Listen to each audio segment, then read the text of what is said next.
Okay, ready? Come. Kayena vacha chittena pamadena maya katang achayang kamame bante buri panya tathagata Kayena vacha chittena pamadena maya katang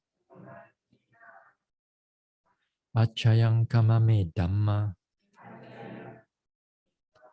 sanditika akalika Kayena vacha chittena pamadena maya katang achayang kamame sangha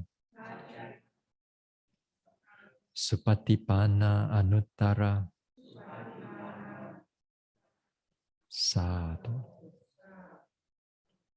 Namo tassa bhagavato arahato samma sambuddhassa.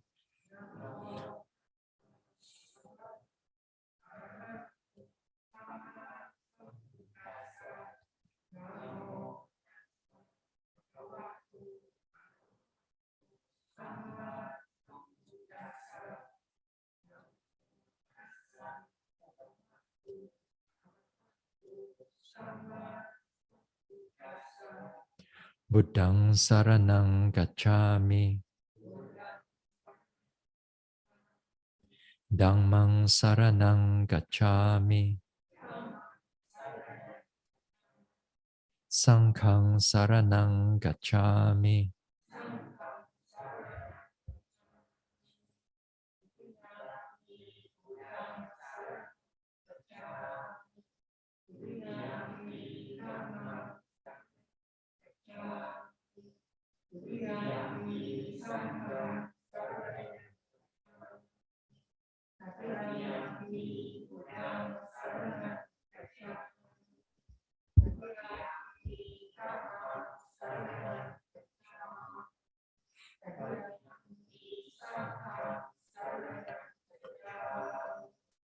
Tisarana gamanang paripunang. Panatipata veramani sikkhapadang samadhiyami.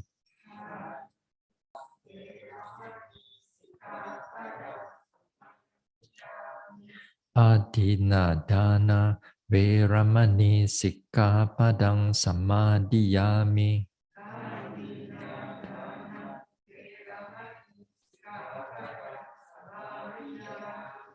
Abrahmacharya veramani sikkhapadang samadhiyami.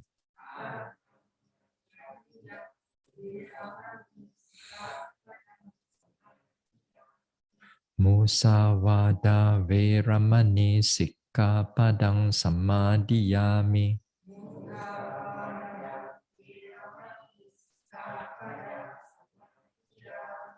Sura meraya majja pamadatana veramani sikkhapadang samadhiyami.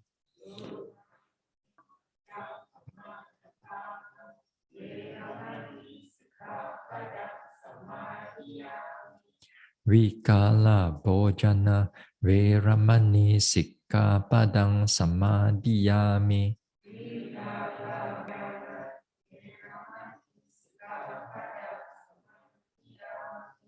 Nacha Gita Vadita Visuka Dasana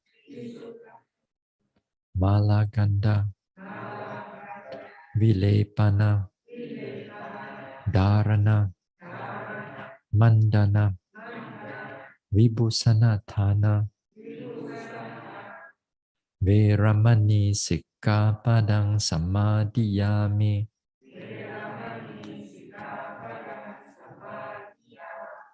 Uchasayana Mahasayana Veramani sikkhapadang samadhiyami.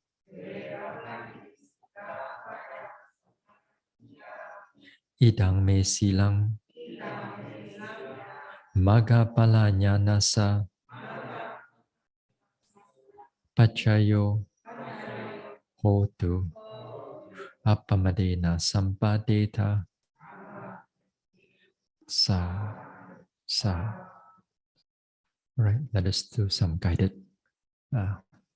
Maranasati before we start. Right, let us relax. Relax the body. Relax the body. Keep the mind open, calm and peaceful. Being present here and now. Relax on top of the head, forehead, face, neck and shoulders. Relax the arms. Relax the chest, stomach area, spine, back. Relax the buttocks, relax the hips, relax the thighs, knees, calves, ankles, soles, toes. So relax the body, but keep the mind open and alert and peaceful. My life is uncertain. My life is uncertain. My death is certain. My death is certain. My death is sure to come.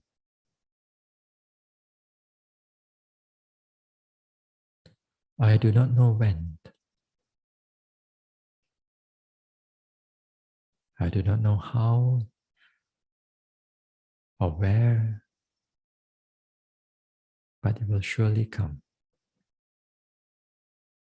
When death comes, it will take everything away. It will rob everything away. My possessions, my wealth,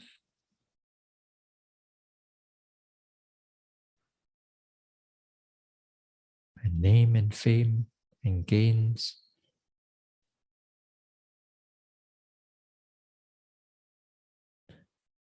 all my loved ones will be separated. It will rob my life everything away.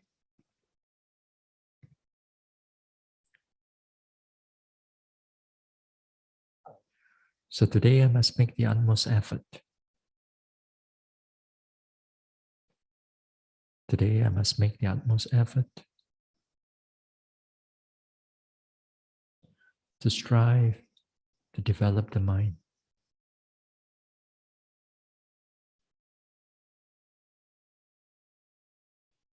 To develop all the wholesomeness. Abandon all the unwholesomeness.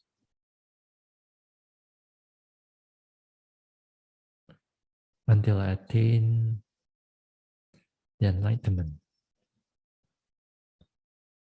My life is uncertain. My life is uncertain.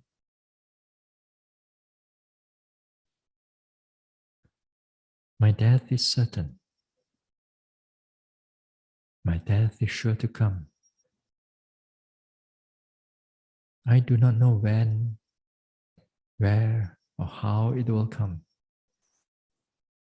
But it may appear suddenly, tomorrow, day after, 10 years. I truly do not know. When it comes, it will take everything away. It takes all my possessions, my gains, my name and fame.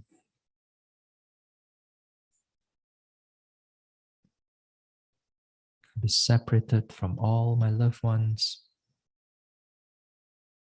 and it take away my life.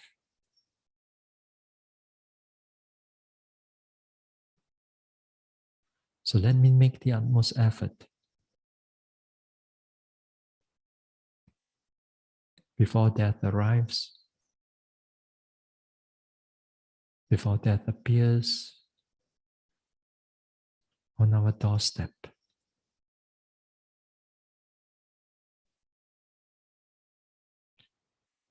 Let us strive. Let us develop the mind. Let us develop all the wholesomeness and abandon all the unwholesomeness before death comes and take everything away. All of us here are subjected to death. Our lives are all uncertain, but our death are certain.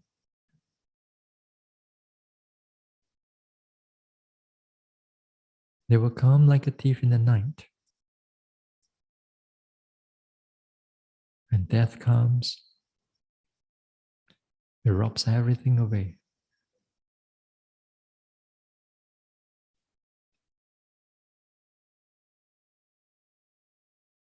It robs our possessions, our wealth,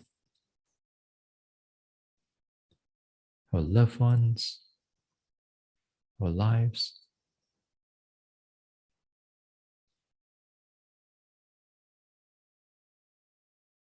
So before death comes, let us arouse the sense of urgency. Let us have the utmost effort to develop the mind, to strive until we attain the enlightenment. Then only we escape from the clutches of death.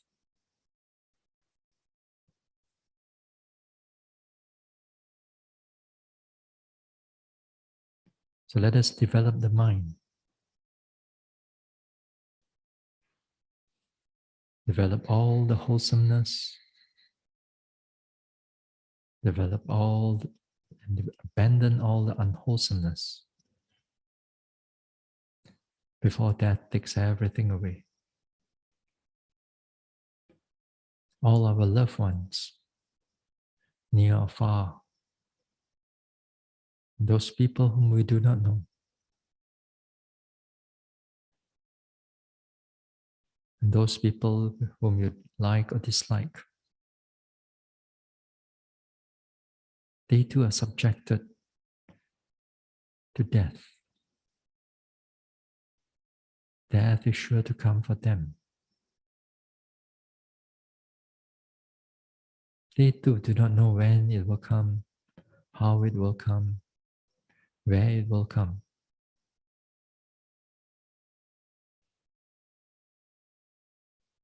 And when they come, but when death comes, it will take everything away from them.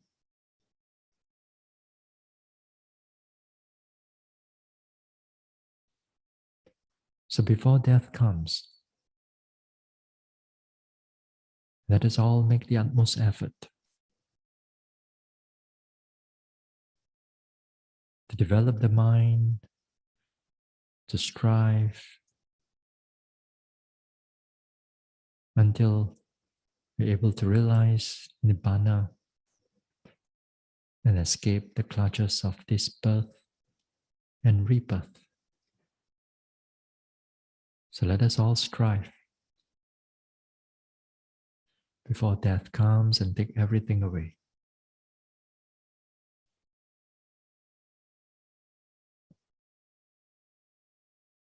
My life is uncertain.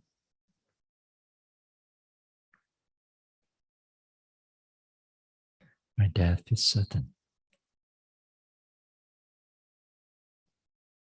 My life is uncertain.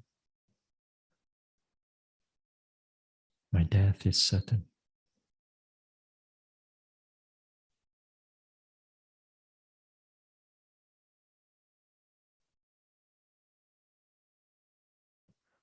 We slowly let go of the contemplation, reflection, bring the mind back to the body, feel the body, feel the rise and fall.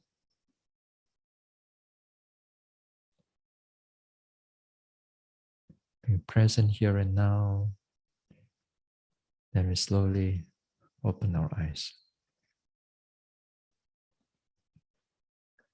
Yesterday we were talking about the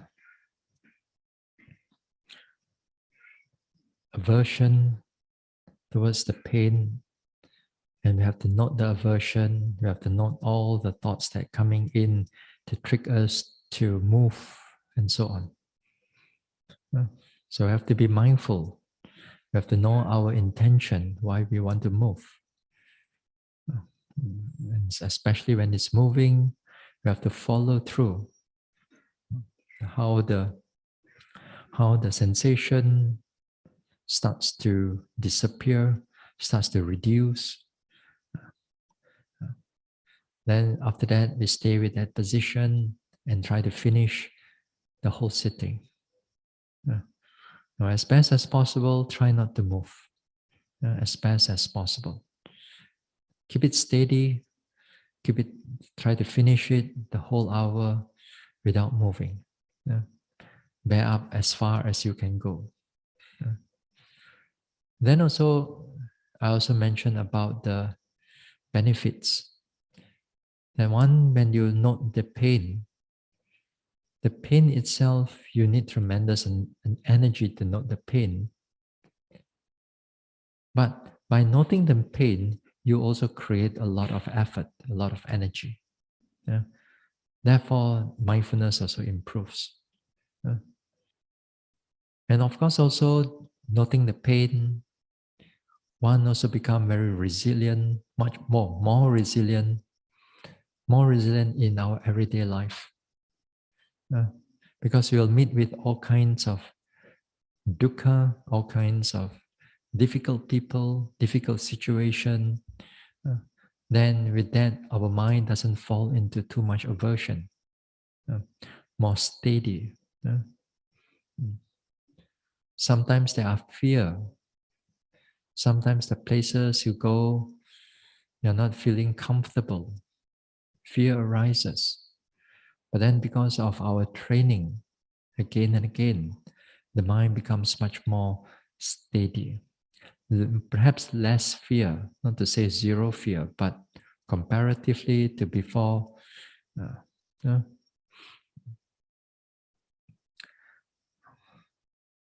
are so many things that we're able to note the pain in our everyday life. But mainly we note the pain not because just for that. Those are the side effect, good side effect.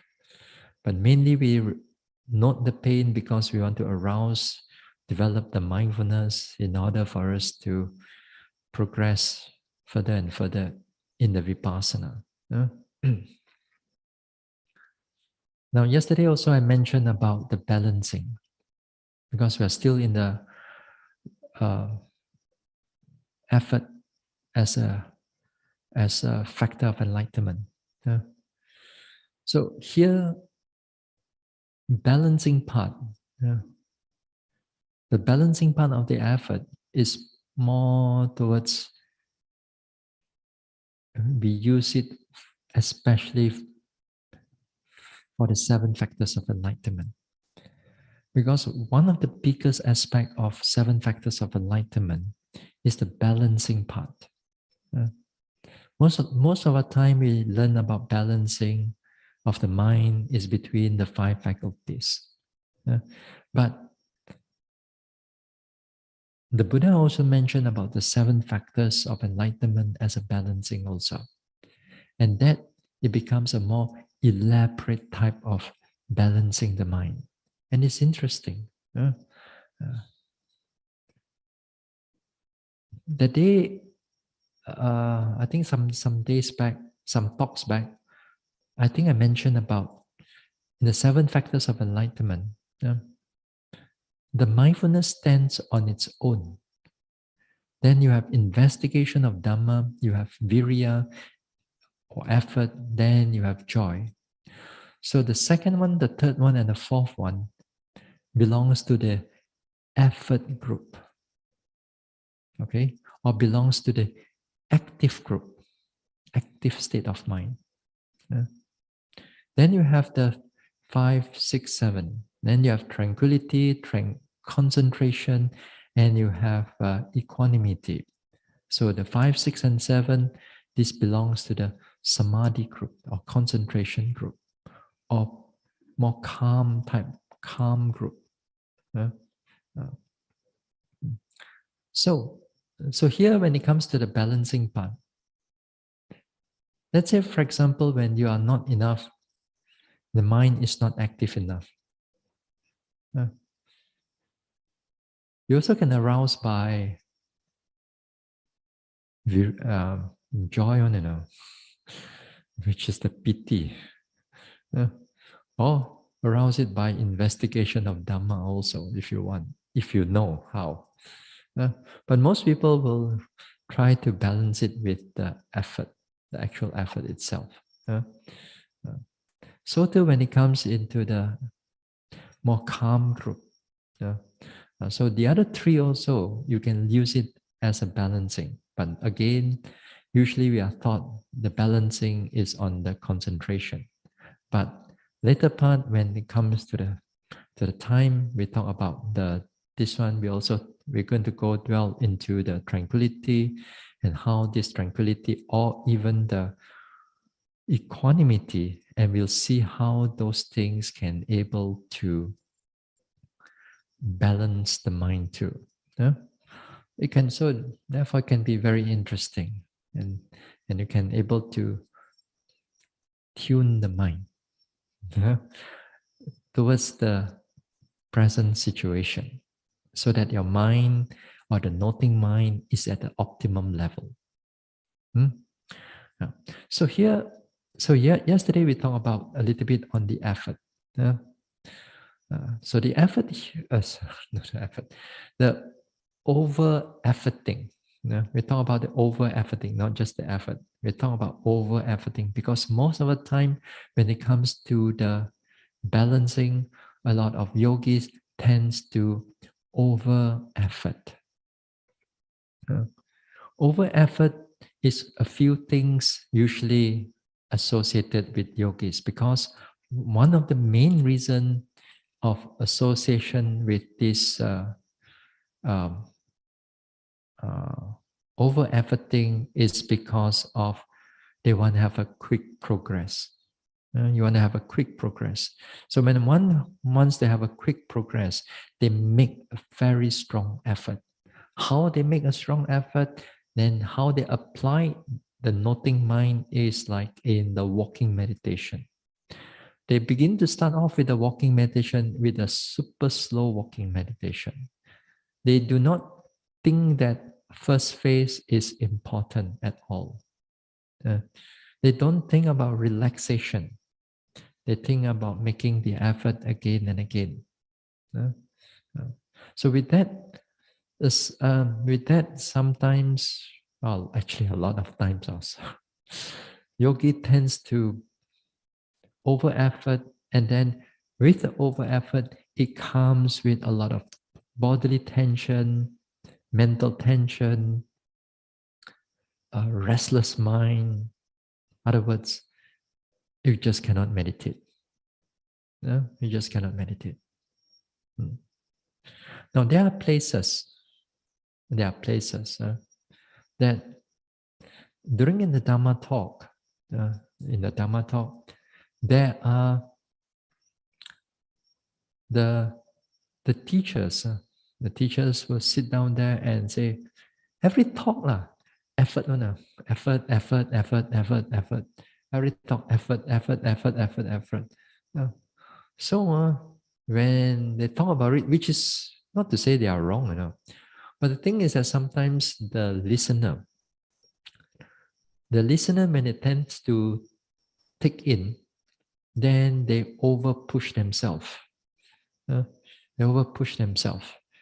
So when they over push themselves, then in like 2 weeks, 3 weeks down the road, during the meditation, a lot of them end up with a lot of tension in the body, in the forehead, in the neck, in the shoulders. So after that, they cannot meditate. I've seen a number of people like that. I've seen a number of people but the thing is that time I know what is happening, but we don't go and teach them, we are yogi also. Uh, so we know what is happening. We know, for me at least, I know when to push, when to relax, when to push again. But for a lot of people, it's tend to just keep going and going and going and going and going. So, when they have that type of attitude, when they have that type of thinking about fast progress, because if you do the walking meditation very slowly, then you think that you're going to have a lot of progress. First few days, if you do that, it's okay. First few days. If you come to a retreat time, let's say, then you do a little more on your third phase, let's say. You do it slowly, you try to pay attention to everything. Then it's quite okay, because that time, there's not much of mindfulness in the beginning part. But as you begin to go into like 1 week, 2 weeks, then you got to be careful with that strategy of yours.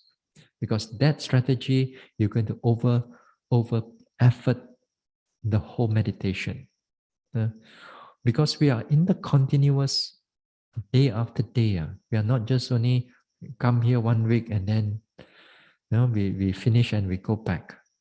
So here, when we are going into a long retreat, so there is that we need to relax, we need to push, we need to relax, we need to push, we need to relax, we need to push. So when to relax, when to push, again, this is a lot to do with trial and error. Next thing. So, yesterday also I did mention. As I said that during in the walking meditation, especially when you're going into a number of days already, the walking meditation should be like you must able to change your speed, learning to change your speed, rather than just stick on to a same speed all the time. Meaning that you want to start off with, if you wish to start off with the first phase, fine. But after that, let's say within like 10 minutes, you already come down clear, straight away you can go into your third phase. But after you do it in the third phase, you feel that the mind is a lot of thinking coming up. Then perhaps you go a little bit faster. Then you go back to second phase. Then no problem. Then after that, you notice that the mind comes down, still clear. Then okay, with that, just continue with that one. Then if you feel that the mind comes again, then you go back to the third phase. You see, there's always, you can change if you like. Generally, with the rule of the thumb, generally, is that when we do this type of meditation, we walk, sit. Usually, when we get up, it's better to relax the body first. Usually, most of the time, it's good to relax the body first. Go to the toilet, be mindful, and you go to the toilet. Stretch out a little bit, and then after that, when everything is ready, then be mindful, and then do the walking meditation, and then learn to feel, and then after that, you go into slow phase. When with the slow phase, then here, don't try to be too stubborn. Once you yogis, and once you go into slow phase, they don't want to go to any faster phase anymore. That also can be a problem when it comes to concentration. At that time we'll talk about it. Anyway, as I said, during the walking meditation is about learning to be flexible. Learning to be flexible when at times you need to push, you push. You can push longer, you push longer. Sometimes you cannot, you relax it a little bit. So there's a lot of things we can do during the walking meditation. But once in a while, if your sitting meditation, let's say, is good, right to the end of the sitting meditation, everything is very clear. You want to continue from the sitting to the walking. You want to continue. Also, by all means, once in a while, if you want to do that, it's fine. Then that means you begin to get up slowly. You begin to start walking or lifting, pushing, dropping slowly. If you want to do that, perfectly, it's all right. No problem. Once a while, but don't do it too often. Because the lifting, pushing, dropping, a lot of energy is being produced. And sometimes it can overdo the whole thing, overcook the meditation, overcook the walking. So this is one of the thing. Yesterday also I did mention that there's something. It's about being because you do so many walking meditation. Per day you do about 4 to 5 walking meditation. And times by how many retreats have you have done. So more or less, you must learn how to feel when to go into the third phase, when you should do the first phase. It's not like in the first time if you come for a retreat, do 20 minutes, 20 minutes, 20 minutes. Okay, fine, that one, because you must learn the skill how to do that. But after a while, for some time, then more or less you must learn to feel whether your mind is ready for the slower phase. If it's not, then go a little bit faster. Then you feel that things can be quite slow, then go slower. Then after that, as you walk, you notice your steps and so on. Then after that, once in a while, you learn to feel your mind too. Whether your mind can still able to sustain on the walking or not. Cannot, back again to second phase or first phase. So again here, the feel part, how to teach that one? You can teach until here only, as I said, that one finally it's all on your own already. So every one of us may be very different, but it's all from your own understanding of your own mind or own practice. Therefore, you become therefore, you can learn to change whenever the situation suits you. So in other words, you become much more clearer type of yogi, not the one-track mind yogi. One-track mind yogi means once they go slow, they won't go fast already. The gear cannot change already. Like driving, only one gear only. After they slow down, they cannot change already. No matter what the road is, no matter what the situation is. So learn to be flexible a little bit, especially in the walking. Now, the next part, as I said also, during in the sitting or walking, now some people tend to over-focus.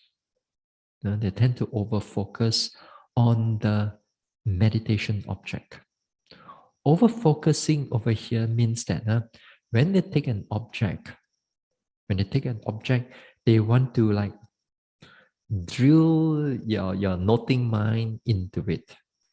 And you want to really scrutinize into it.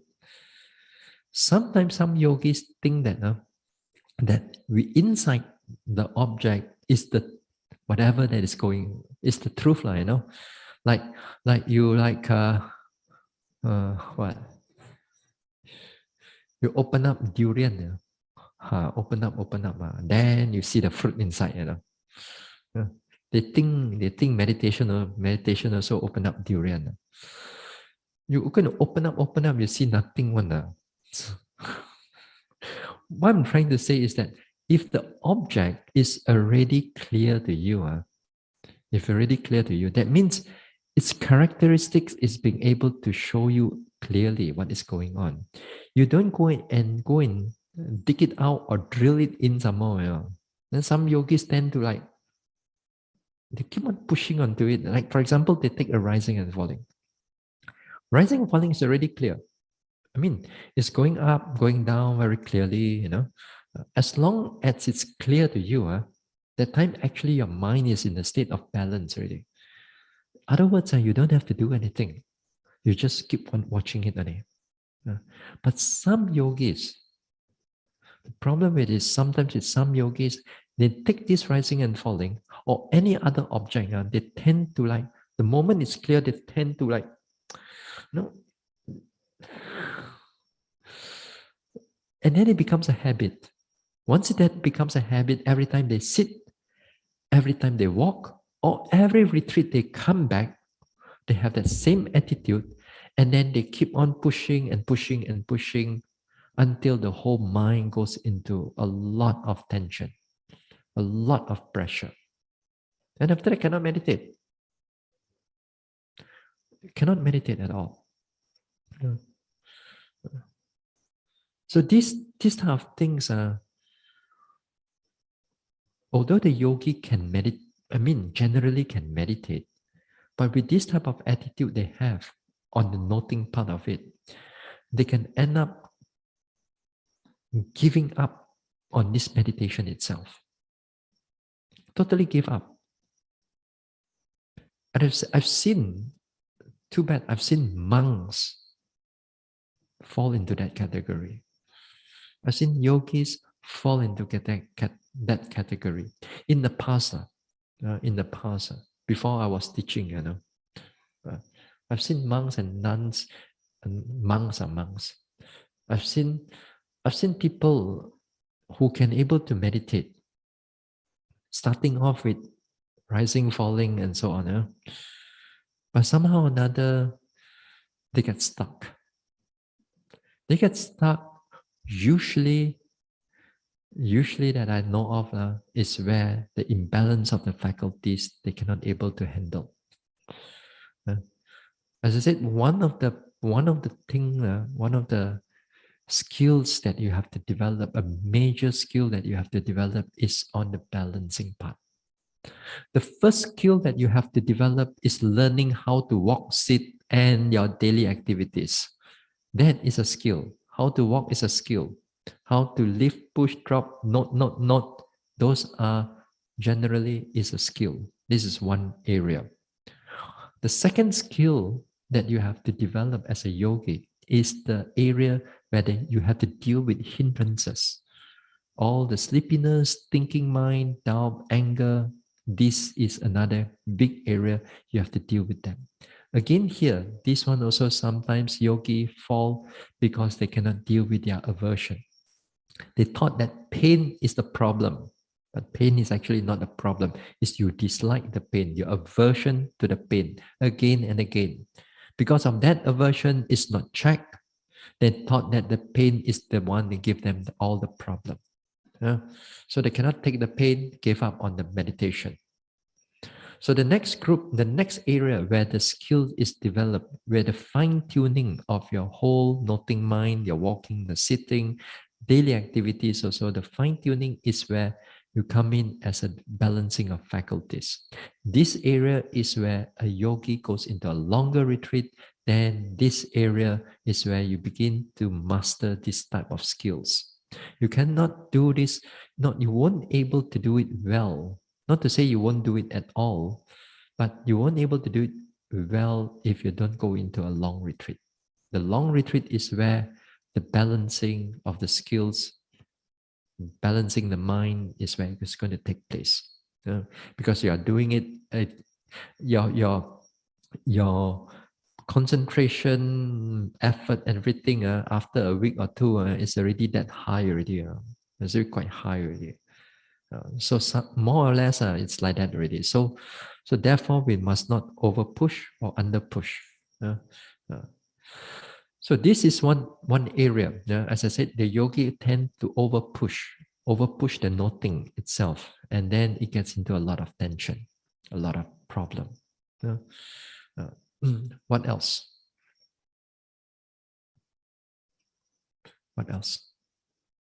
Usually we don't have to talk about under effort.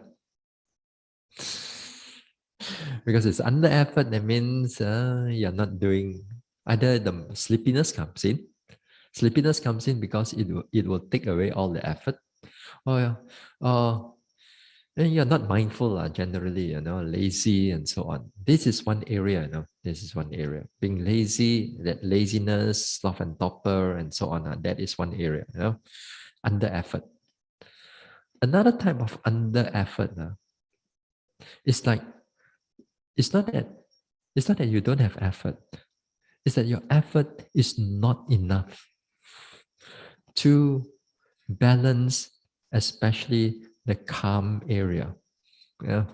Other words, that one too much lah, The concentration can be too much, or the tranquility can be too much, and you still have effort, but you're not able to match it. So under lah.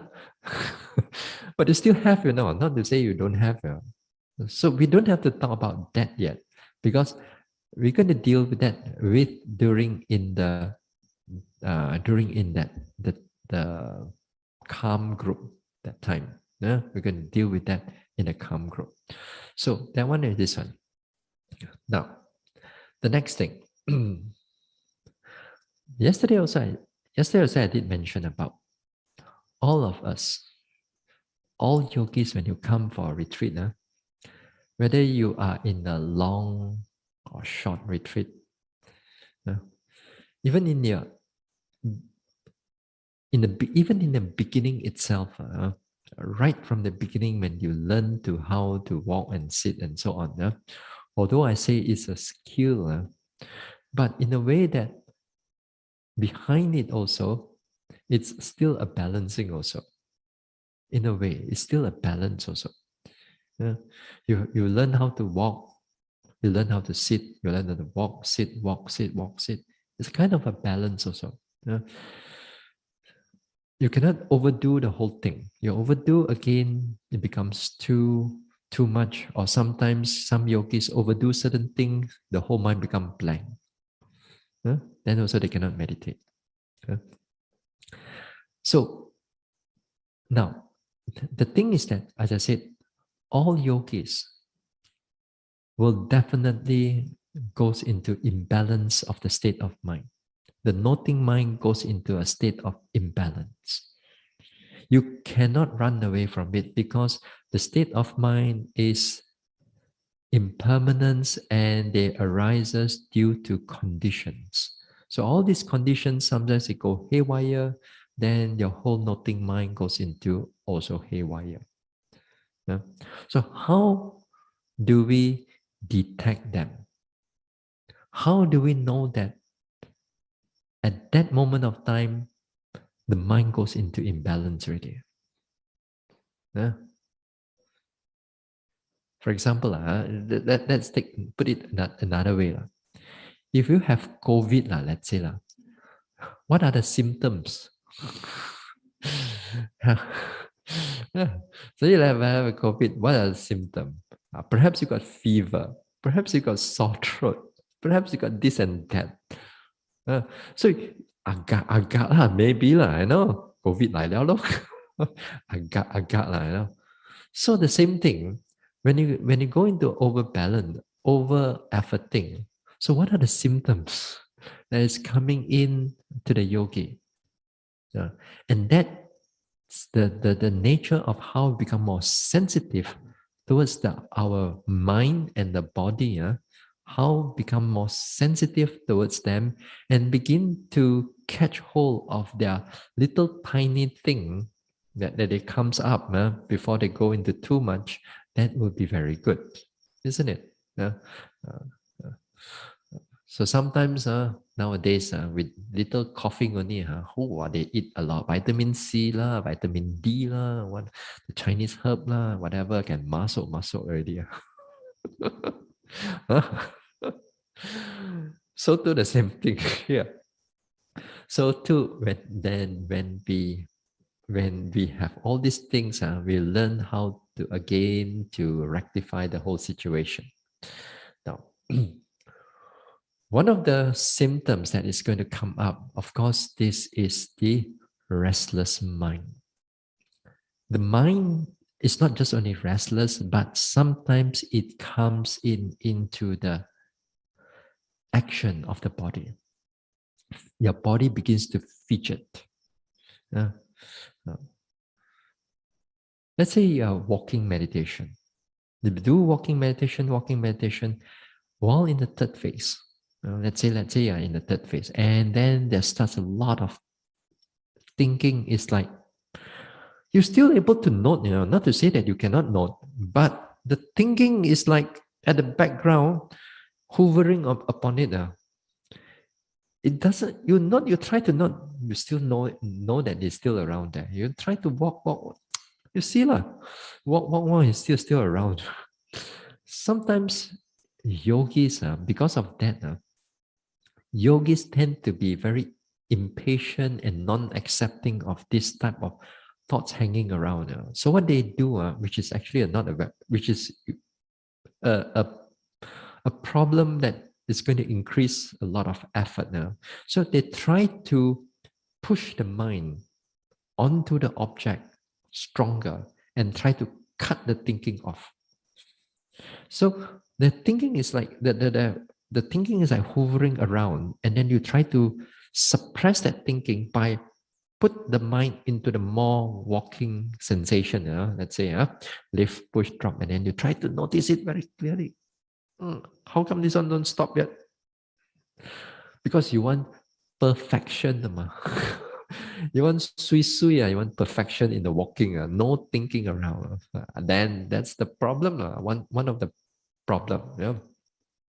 So these things happen. When these things happen, try not to go into over push your thoughts. Oh, sorry. Don't over push your noting of your lifting, pushing, dropping. Not that your lifting, pushing, dropping is not clear. They are clear. It's just that right now, effort is already begin to come up a little bit at the background already. So, other words, it comes up with a little bit of thoughts, and the thoughts are hanging together with the lifting, pushing, dropping. Yeah.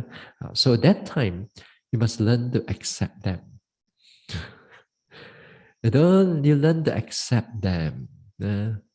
Other words, you still can able to notice. Other words, your mind has to notice a little bit on the walking, thinking, walking a bit, thinking a bit, walking, thinking, thinking. Yeah. But a lot of yogis feel that because it's contaminated.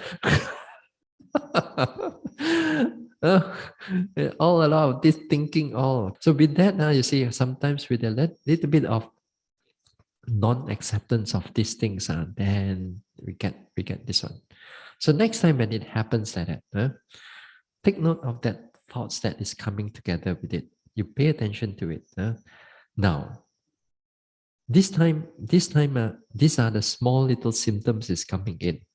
If you learn to accept them, just stay with it for a while. Sometimes the thoughts you just pass through, and then your mind just can able to stay with the lifting, pushing, dropping. If you go in, you don't like it, then that don't like it, a lot of some aversion is really coming up at the background.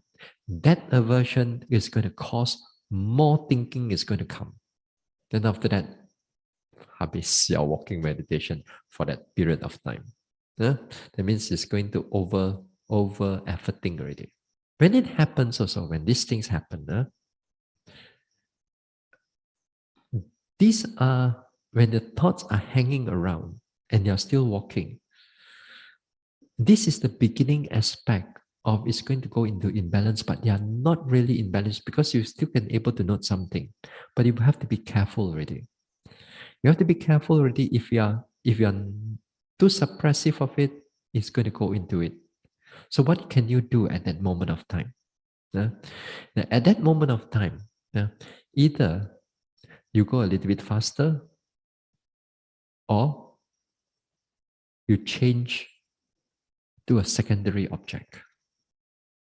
You change to a secondary object. Sometimes a secondary object is very helpful in order just to release the mind from the over efforting. The secondary objects in the walking meditation. At the same speed that you are walking, but now you notice your knees are moving, or your hips are moving, or your shoulders are moving. There are so many parts of your leg that are moving actually. Yeah. Sometimes you can take the whole leg is moving. That's perfectly okay. Yeah. Just enough for you to rebalance the mind again. Because once you rebalance, things have become clear again, then just continue. So as I said, these are the little symptoms. So too during the sitting also the same thing, the same principle. And you note your rising and falling or sensations, certain thing, but the mind at the behind it starts to make a lot of commentaries, a lot of thinking about what is going on, a lot of commentary. Just you have to be careful. That means the restless mind, if you don't be not careful of it, is going to go into a lot of thinking. Yeah. When we deal with hindrances, it's a full blown already. Full blown, that means it's already so much restlessness already. But when we deal with balancing, it's before it goes into restless mind, but about to lah. About to, this area is about to. Before that, things are very nice, very clear, very sui, you can note everything very clearly. But this is a little part here that is going to go into a little bit of too much. All we need to do is be aware of this area, then it settle back into the balance part. So this part here, it's where the symptoms that we take note of it. So before it goes into all this restlessness, then here you notice that some thoughts are coming in together with the noting of your object during that time. So again, same thing, pay attention to it. Pay attention to them, learn to accept them for a while. Don't push the thoughts away. Just be aware of it that they are there. If they disappear, then well and good. But if you cannot, then sometimes you want to change to a sitting and touching, also fine. Sometimes you just change a few objects here and there just to learn to calm down. Then back again to rising, falling again. Sometimes it works. This is so one of the symptoms is the overthinking. Now the next symptom, this one is a little bit more tricky. Where the over energy, over effort, it comes in as a tension, bodily tension. The symptoms has already manifest in the body. Sometimes for some yogis, the tension can be in the head, forehead area. Some people can be in the neck, shoulders, back, spine. Some people, like in the walking, the time, they can be very tense up the whole body. Even they lie down, also become very tense. That means that one actually is too much already. It's really too much. But the thing is that how are you going to differentiate that certain tension, it's because of over effort, and certain tension is because it's just a normal unpleasant feeling. uh,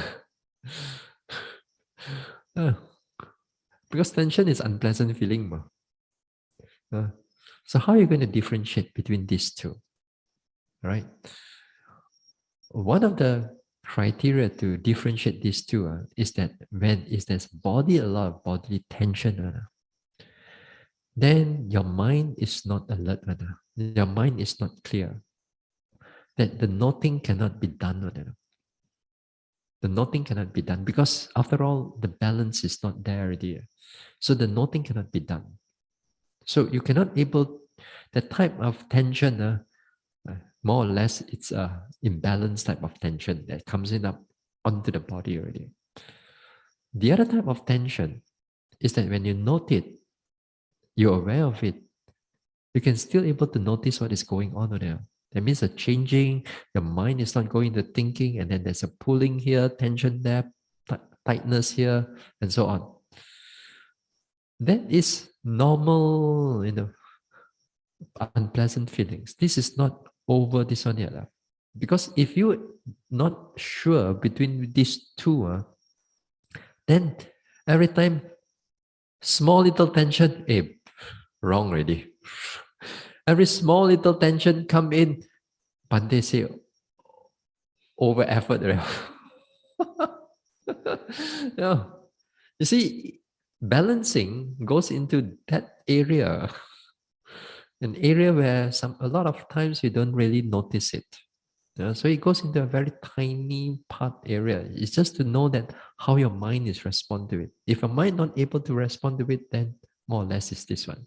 Normally, even sometimes the tension of the body arises, a little bit of pulling arises, and so on.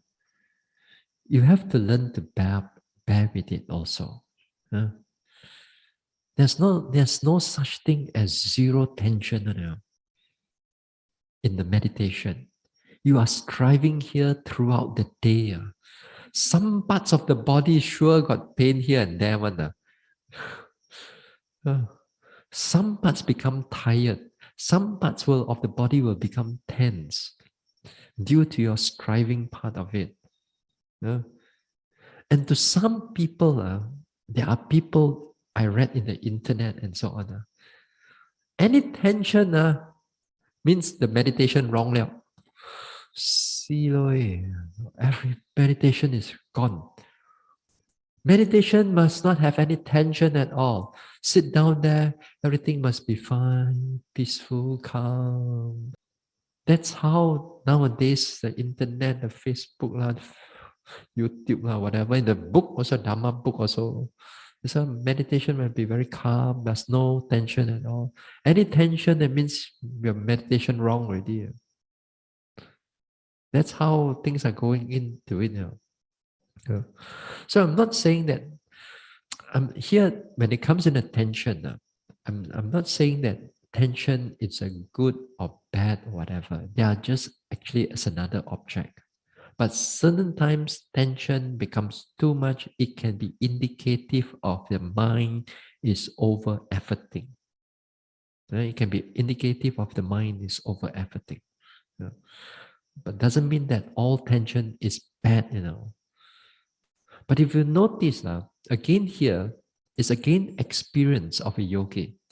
If you begin to understand that certain tension is because of your over efforting, and it creates a lot of tightness, pulling, and so on, and then you sit down, your mind cannot able to become clear, then you have to do something already. Uh, uh, what can we do?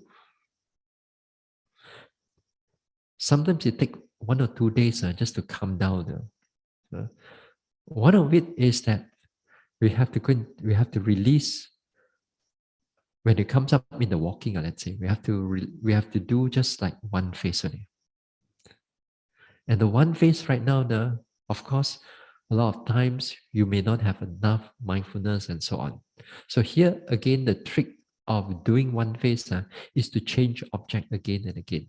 From the primary object to the secondary object, primary object, secondary object, within the one phase for the whole hour.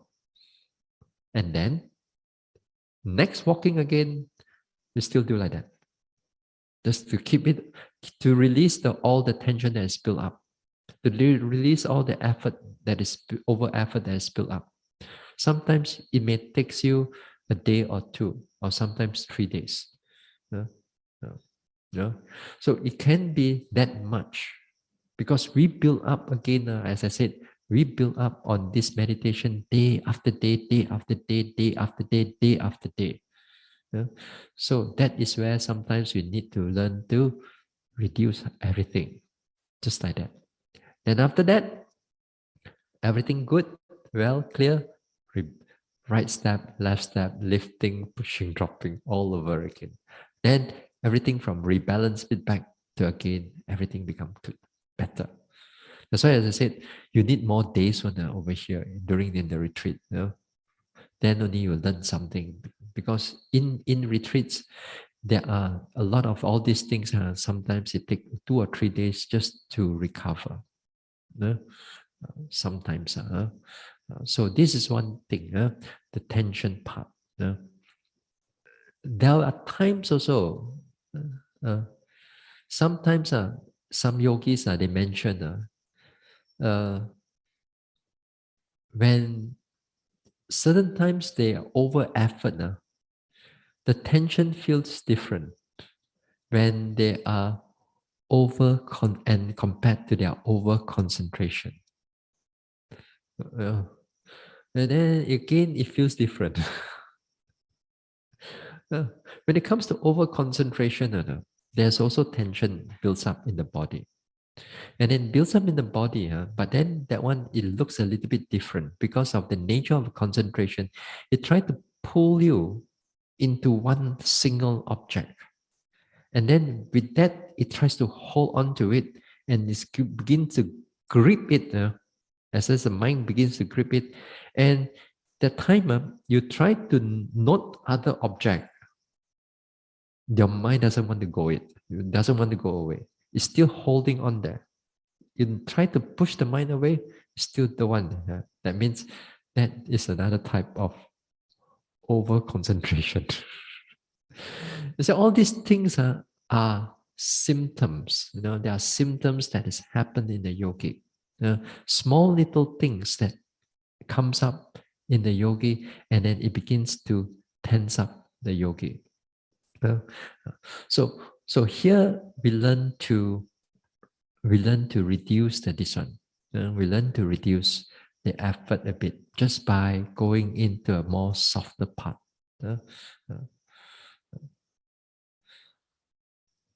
A lot of us, due to our nature of our work, sometimes during in the interview, many of the yogis that comes in, they have this headache, tension in the head, because they bring from their work on, they bring from their everyday life on. Because they already have all this little tension here already.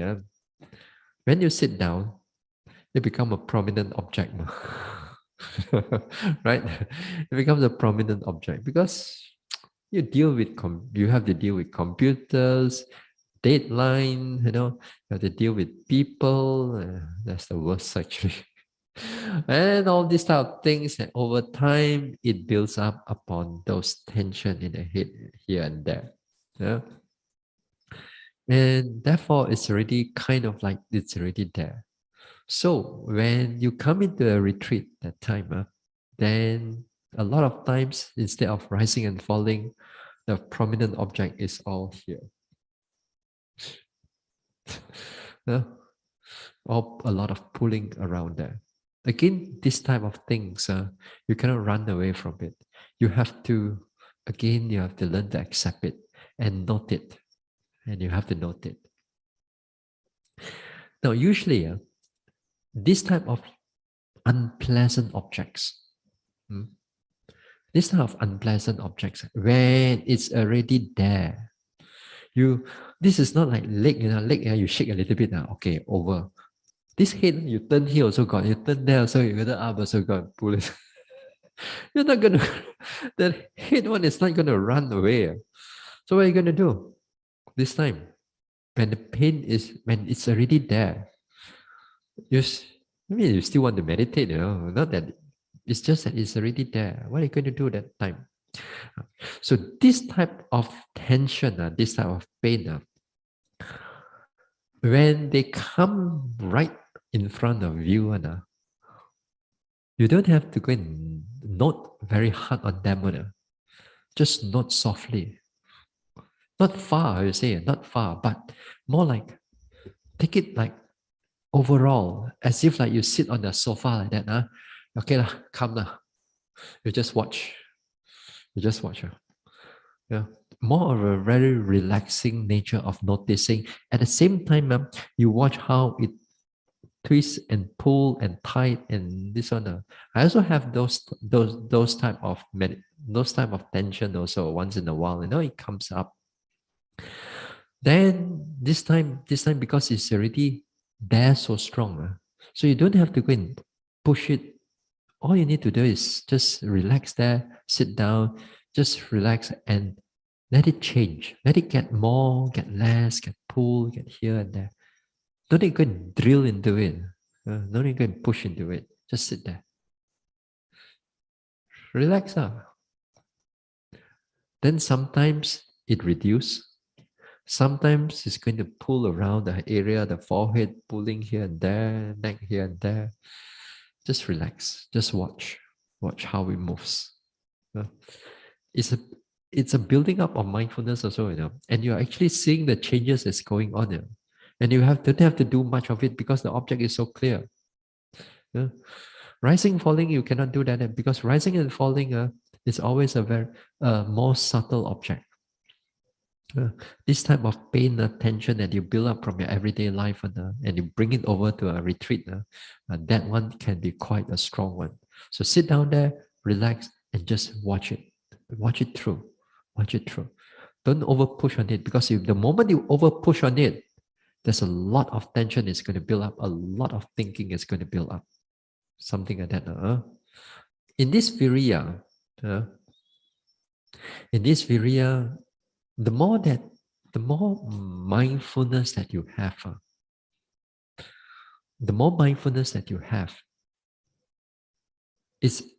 it's comes together with that the seventh one, the equanimity. When that equanimity comes together with that mindfulness, then the whole mind stays in the balance. It stays in the balance. It's actually the equanimity is the one that keeps everything in balance.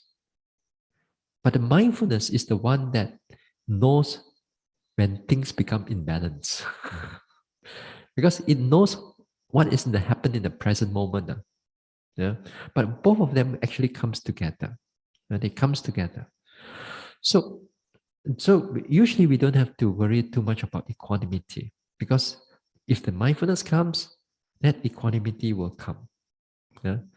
So the trick here is that when your object is clear to you, you're not drowsy, you're not overthinking, and object is already clear. Let's say it's changing, it's the rising and falling, it's going sideways, it's pulling a little bit, twisting a little bit.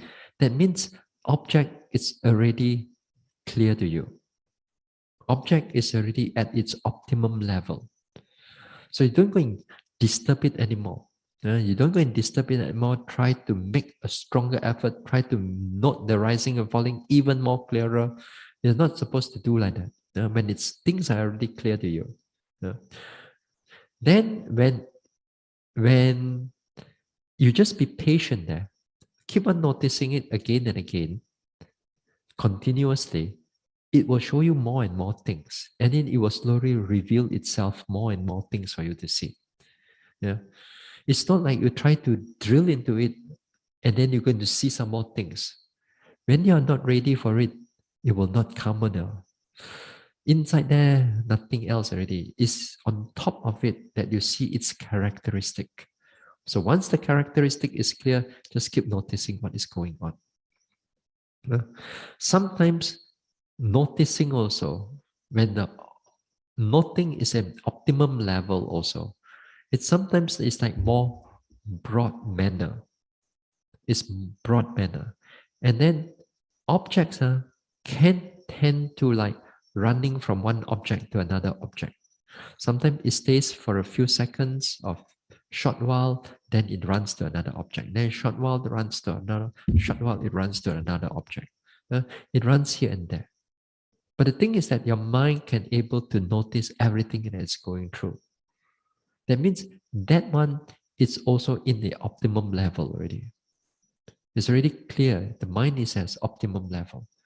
But sometimes with the yogis' attitude, again, they think that this is not good enough because this is like noticing from on top, Then they completely ignore them. Then they try to look at them. Again, here, they're going to push themselves, trying to look at one object and ignore everything else. Whereas the progress right now, that is trying to show you so many things. It's trying to show you that. But our attitude, we want to take one thing only. We want to ignore the whole thing because these things is not good.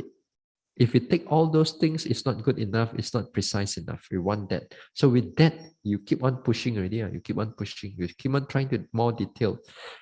Then you keep noticing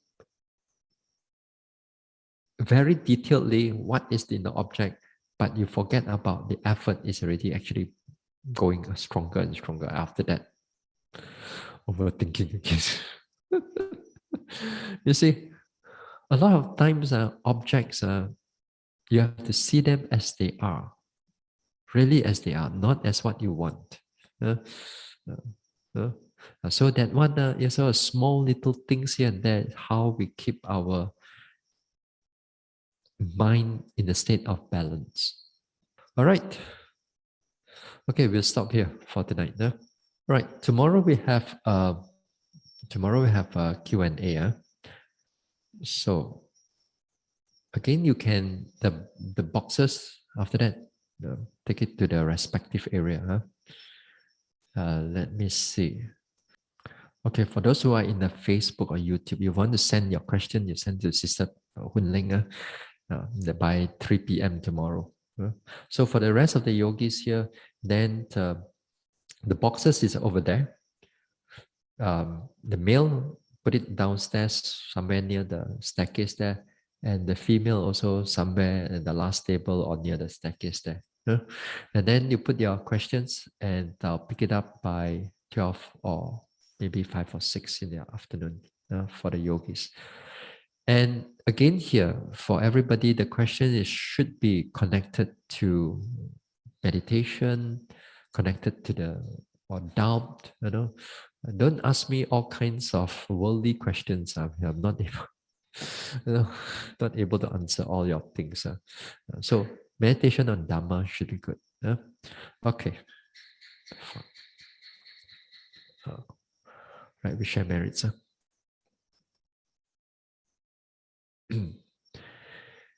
Idang me bhavanang nibbanasa pachayo hotu. May my mental cultivation be a condition for the realization of Nibbana. Imang no punya bagang sabba satanang dema. We share these merits with our departed ones, with all beings and all the devas. Sape satta sukhi hontu anumodantu. May all beings be happy. May they rejoice in these merits. Sadhu, sadhu, sadhu.